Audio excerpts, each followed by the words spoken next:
Theresa May espère obtenir une réponse positive à sa proposition de progresser sur la voie de la conclusion d'un accord commercial. Cependant, il faudra parcourir un long chemin avant que les parties ne parviennent à une entente. Andrew Cunningham, Capital Economics.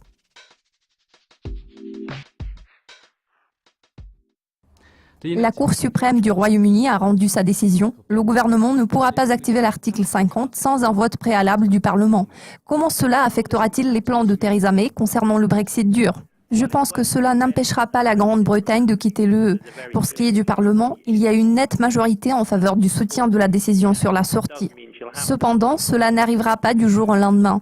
Theresa May devra présenter son projet de loi à la Chambre des communes et à la Chambre des lords, ce qui prendra un certain temps. En outre, il se peut que les élus proposent d'introduire certaines modifications.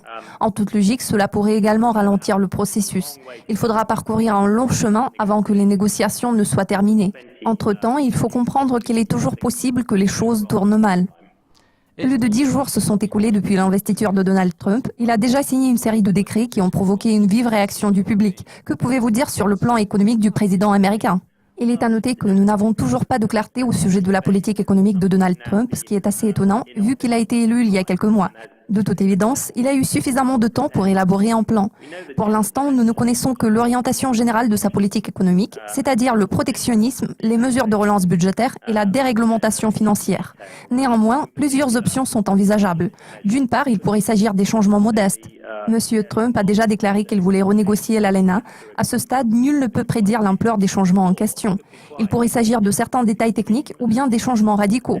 Si tel est le cas, ces mesures pourraient aboutir à une véritable guerre commerciale. Je tiens à préciser que nous devrions obtenir plus de clarté au cours des prochaines semaines. Idem pour les mesures budgétaires. En ce moment, nous n'avons pas de détails concernant leur timing et contenu. Theresa May a rencontré Donald Trump à Washington après l'annulation de la visite à la Maison-Blanche par le président mexicain. Que pouvez-vous dire sur les principaux sujets abordés lors de cette réunion ? Y aura-t-il des négociations concernant un éventuel accord commercial ? Les leaders des deux pays ont mené des discussions assez vastes portant sur la politique étrangère, le partage des renseignements, la Russie, la Syrie, la Chine, l'OTAN, etc.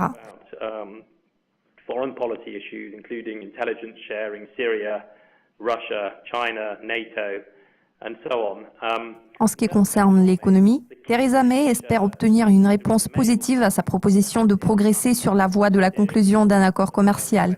Je ne doute pas un seul instant que la réponse soit favorable.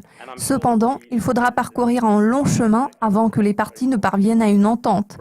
Aucun accord substantiel n'est envisageable avant que le Royaume-Uni ne quitte officiellement l'Union européenne et avant qu'il n'y ait plus de clarté par rapport à l'avenir des relations commerciales entre la Grande-Bretagne et l'UE.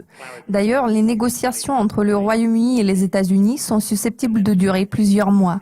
Tout porte à croire qu'il faudra attendre des années avant que les négociations n'aboutissent à un accord substantiel. Andrew, tous mes remerciements pour votre participation. Restez à l'affût de nos mises à jour régulières pour être au courant de l'actualité financière. À la prochaine!